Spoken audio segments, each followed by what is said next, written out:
እመቤታችን ቤዛ ስንላት ከጌታ ጋር አስተካክለን ሳይሆን ለውጥ ማለት ነው። ምንድነው ለውጥ? ከመጀመሪያይቱ ሴት የጎደሉ ነገሮች ነበሩ።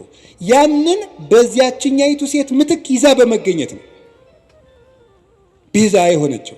የሔዋን ለውጥ በመሆን የመጀመሪያው እናታችን ሔዋን እምነት ጎድሏት ነበር።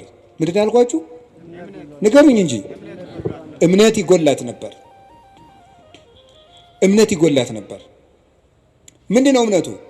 ለመበላይክሙ እንትኮ በለሰ ሞተ ትመውቱ፣ ይህንን ዕፀ በለስ ስትበሉ ትሞታላችሁ። ማነው እንደዚህ ያለው? እግዚአብሔር። ሰይጣን መጣና ይህንን በለስ ስትበሉ ምን ትሆናላችሁ? አምላክ ትሆናላችሁ። አሁን ሔዋን ይህንን ስታምን የእግዚአብሔርን ቃል ካደች ማለት ነው። ስለዚህ እናታችን ሔዋን ምን ጎደላት? እምነት ጎደላት። እግዚአብሔርን ተጠራጠረችው። አይ ሊሆን አይችልም ብላ ዲያብሎስን አመነች፣ እግዚአብሔርን ካደችው። በተግባር ካደች ማለት የእግዚአብሔርን ቃል ተጠራጠረች።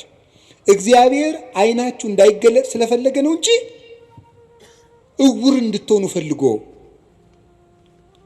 እውሩናችሁ እንድትቀሩ ፈልጎ ነው እንጂ ስለምትሞቱ አይደለም ብሎ ዲያብሎስ ሲነግራት አሃ ነው ብላ የእግዚአብሔርን ሐሳብ ተጠራጥራ የዲያብሎስን ተቀበለች።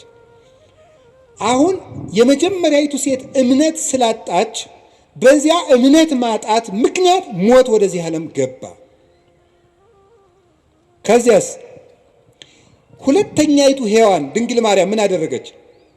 እግዚአብሔርን ትወልጃለሽ፣ የምትወልጂው በድንግልና ነው አላት።